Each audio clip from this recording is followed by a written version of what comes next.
I want to thank Professor Carlos Ponce for inviting me to speak today to this class of great students. He told me that this is a graduate course about Latin America, and I would like to talk to you about democracy in Latin America. And to start, I'd like to submit to you that not for everybody, it's not clear to everybody what democracy actually means, especially if you if you look at simply the world and look at the countries that are in the world and what they say they mean by the word and by the term democratic. For example, if you look at North Korea, you'll realize that the world's most repressive regime, which is the North Korean regime, is actually called the Democratic People's Republic of Korea, DPRK for short.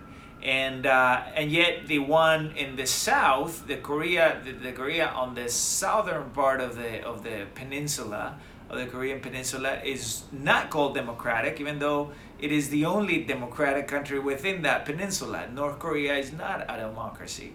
So, but you're gonna notice that to start with, the term on how some countries are named, dictators are keen to confuse the public and to try to profit from the notion that they are in fact democratic. Something similar can be said historically about the so-called popular democracies that existed in the former Soviet bloc, that were not formally part of the Soviet Union, but that were all ruled by communist regimes in the Cold War period, right? The ones that the regimes that were beyond the Iron Curtain.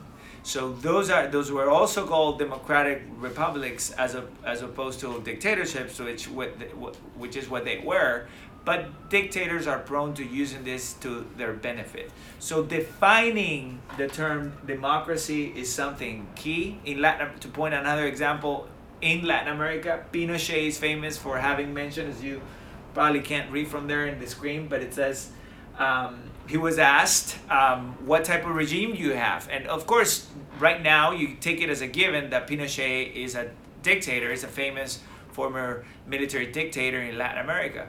Well, if he was asked when he was asked what type of regime he had, he said, I govern as a democratic authoritarian, right? And he says the democratic authoritarianism, which is what I have, is not dictatorship. Instead, democratic authoritarianism is democracy.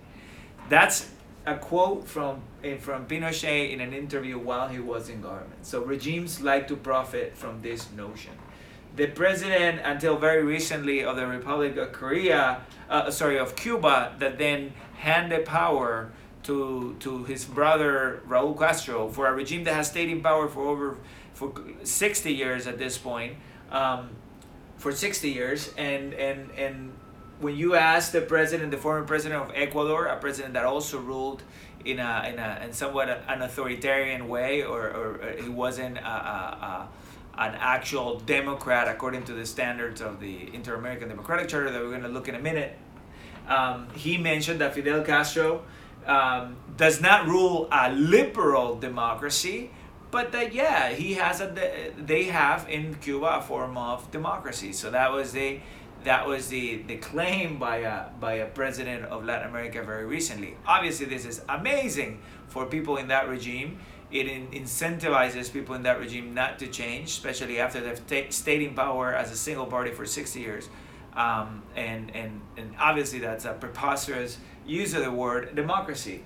And another example, again, this is the Democratic German Republic from the Cold War, one of the republics that I mentioned that was famous for being totalitarian and yet have the word democratic in their title. A famous movie about this is the one that you can see here, is The Life of Others, that won an Oscar a few years back, that shows with the degree of totalitarianism that existed in that society, and yet they were the democratic Germany as opposed to the federal Germany, which was the actual democratic Germany.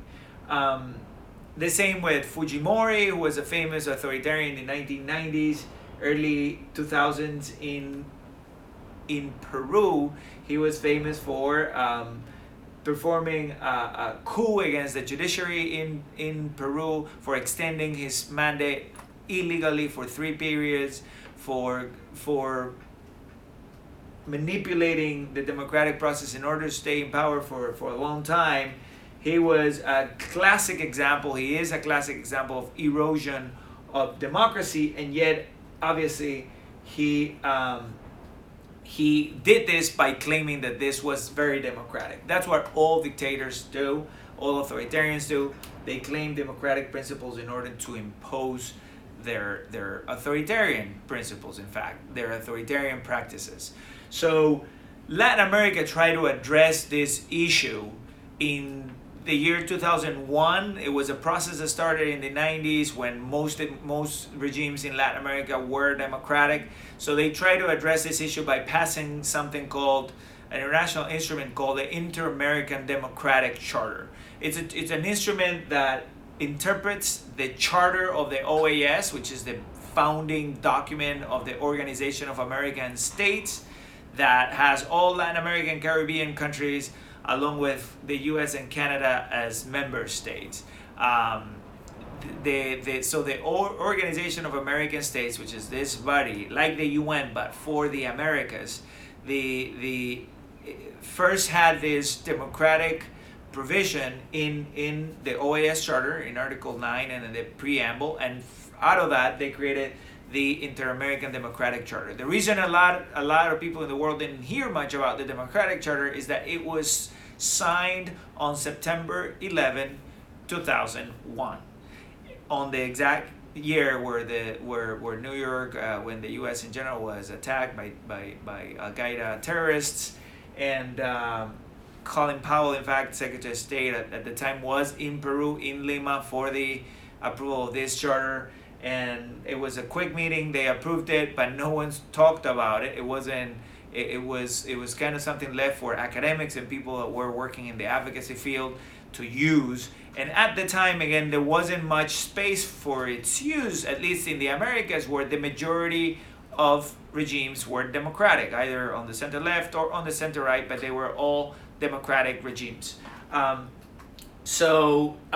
However, it started gaining importance when, starting in 2005, in fact, Hugo Chavez, the Venezuelan former dictator, that he got into power in 1999 through a free and fair election, just like many authoritarians have done in the history of humanity. Like Erdogan from Turkey right now has accessed power democratically, but now has turned his country into a dictatorship. The same can be said of the dictator of Russia, Vladimir Putin. Got into power democratically, now is a dictator. The same way Hugo Chavez got into power democratically, he progressively turned into a dictator by the time he died. So for regimes like the Venezuelan regime, it started gaining importance as the years passed. But the importance of the Inter-American Democratic Charter, and I want this to be the takeaway from my talk today, is that it removes this confusion, this notion that democracy can be anything, that it's a matter of asking whoever professor about the topic. So if you ask a professor that does empirical political science, typically he'll say that yes, a democracy needs to have freedom of expression, a great degree of competition between political powers. It needs to have an independent judiciary, etc. So you either ask a political scientist, but you might also ask a political scientist from in Turkey that is a friend of the government, and he'll be happy to tell you that the regime in Turkey is in fact a democratic regime. So you see that they won't agree on that point. So that's the importance of having a legal document agreed by 34 states in defining, having a legal document that defines what we're going to understand, at least in the Americas, as democracy. And what they talked about was representative democracy, or democracy for short, and they defined 5 important elements. Democracy is the existence of and respect for basic human rights. Democracy is the ability to access power through free and fair elections. Democracy is independence of the separation of powers and independence of the branches of government, specifically and more importantly, the judiciary. Judicial independence is key for democracy. And the existence of a market of political parties that compete against each other in conditions that are largely free or fair. So those 4 to 5 elements are the ones that the Charter described as essential elements of democracy.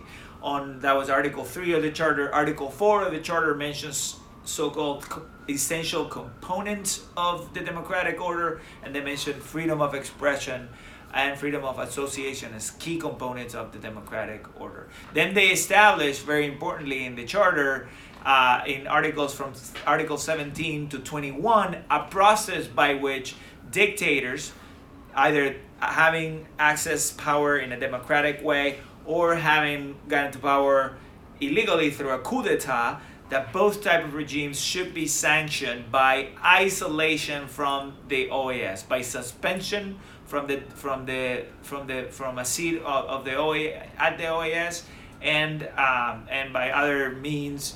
And that was obviously everything diplomatic. That was the notion behind the Inter-American Democratic Charter. Unfortunately, there were a few regimes that eroded democracy, access power democratically, but eroded democracy once they were in power. These are examples of some of those governments that you see in the picture right now. The government of Bolivia, which is the country that I'm originally from, the government of Ecuador, the government of Nicaragua, and the government of Venezuela were the regimes that we, borrowing from political science, a Harvard professor called Steve Levitsky, borrowing from his definitions, we call competitive authoritarian regimes. They are not democratic according to the Inter-American Democratic Charter, but they are not full-fledged dictatorships. And then the full-fledged dictatorships, Cuba was the only one, at least in the 2000s and beyond, and Venezuela that stopped being a dictator, that turned from competitive into a full-fledged dictatorship recently as well. So that's a summary of the type of regimes that existed in Latin America until very recently.